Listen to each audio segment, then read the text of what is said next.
Hey, what's going on? It's Tony, your Chicago real estate broker, and welcome back to my YouTube channel. It is cold out. It is the end of January. I have my coffee here, even though it is 4 o'clock in the afternoon.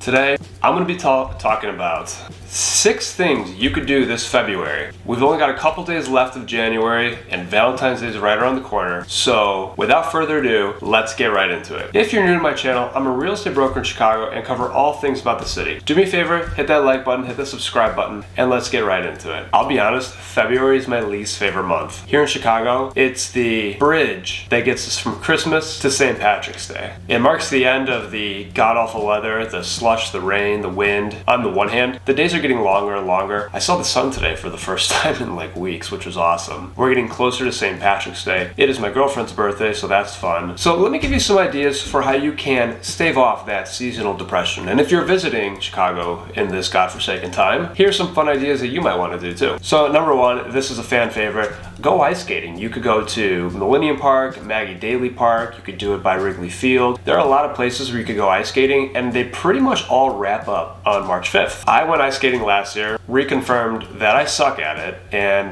fell on my face. But it doesn't mean you shouldn't give it a try. It's a fun thing to do, and it's a fun date activity. It's nice to show that you're vulnerable too. Okay, number 2. It is Valentine's month, so it makes perfect sense that you might want to hit up a cozy, romantic restaurant. Some of my favorites include Gay House, which is in Lincoln Park. If you do not mind smelling like oil, it's awesome. It's a fondue place and a wine bar. I have a lot of great memories there. They play Spanish guitar. I couldn't recommend it enough. I feel like I should be a spokesperson for Gay House. But it's a really romantic restaurant. It makes the list of most romantic restaurants in the US like all the time. Worth checking out if you like fondue. It's not for everybody. Other cozy restaurants in and around Chicago. Travola Tavern. I love the vibe in there. It's got a great aesthetic. I don't even know what you would call it. Like, it almost looks like the inside of a circus tent. If you haven't been, it's awesome. And you go down the cobblestone street in the West Loop. By the same group, they also have Armitage Ale House, which is like a nice neighborhood joint. There's also Coquette in the West Loop. There are so many restaurants in Chicago that are perfect for date night. You have the ambiance, you have the low light, you have the warm food. It's a great time. Plus, let's be real, your New Year's resolutions are probably over. It's time to go pig out a little bit. Okay, for number 3, I would recommend going to the Garfield Park Conservatory. I used to volunteer there when I was working in corporate America, and I had a great time all the time. Plus, it's really warm under the glass. A lot of the plants require tropical environments, and it's a great way to get out of the cold and see some palm trees, really. Go see some palm trees. The building itself is beautiful. In the summertime, the grounds are also really fun. But the Garfield Park Conservatory is one of the largest and most beautiful conservatories, I think, in the world. The conservatory itself showcases tons of different plants through 8 different glass display rooms. Walk around, go have some fun. You're not going to regret it. It's a fun day trip. Moving on to number 4, go to the auto show. The Chicago Auto Show is the biggest auto show in North America. Goes on from February 11th to the 20th at the McCormick Center. Go take a peek at what the cutting edge of the automotive. It's been a long day. Go take a peek at what is at the cutting edge of the automotive industry. Moving on to number 5, where my T-Swift fans at? She's getting a pop-up bar. I have a love-hate relationship with pop-up bars. Sometimes I think they are awesome. Sometimes I think they are so overrated and they suck. Whatever the case may be, February 3rd, Taylor Swift is getting a pop-up bar. Bad Blood is the name of it, and it's gonna be at Electric Garden, and it's going on from February 3rd all the way through February 26th. It's gonna have all the cliche things that you'd expect from a pop-up bar, but some of it sounds kind of fun. They're gonna be doing tarot readings. They have a shake it off wheel that you could spin for drinks. You're gonna do photo booths, and I'm sure they'll have other stuff there too for people that just want to get a picture with something from Taylor Swift. Either way, it should be a lot of fun, at least worth going and checking out. If you're enjoying the video so far, do me a favor, hit that like button, hit that subscribe button, and let's get on to the last item on our list. This one really goes out for any month of the year, but especially in the cold, it's nice to go inside and check them out because no one really wants to go inside in the summer. The museums. We have world-class museums. I love our museums, all of them.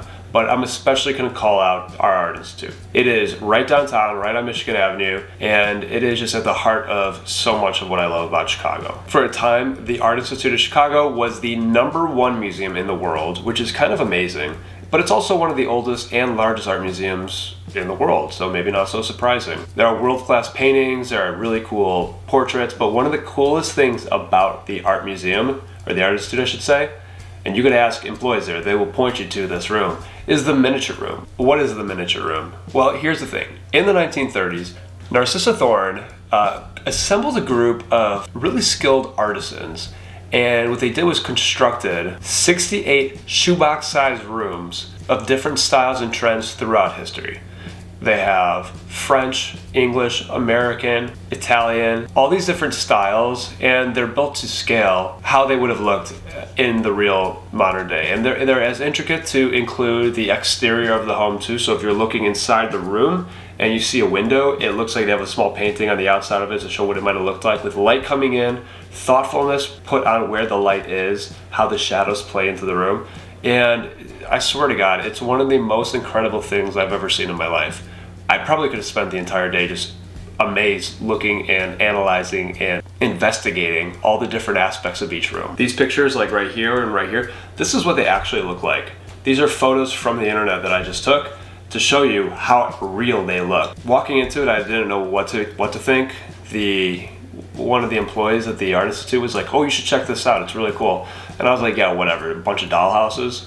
But honestly, it was amazing. And I also want to give some love to our other museums, the Museum of Science and Industry, the Field Museum, the Shedd Aquarium, the Adler Planetarium. They're all awesome. Our whole museum campus, the Museum of Science and Industry is a little bit further away, but whatever, that's a different story. The whole museum campus is so much fun. If you have kids or if you are just a lover of, history and the natural earth, it's so cool to check out. You could spend a lot of time, and I'm pretty sure the city has museum passes too that you could get. So, there's that. Well, there you have it. 6 things that you could do to keep yourself busy this February. Some of them are free, some of them cost money. Either way, get out there, get moving, have some fun, get out of your apartment, and enjoy the city because it has so much to offer. See you next time.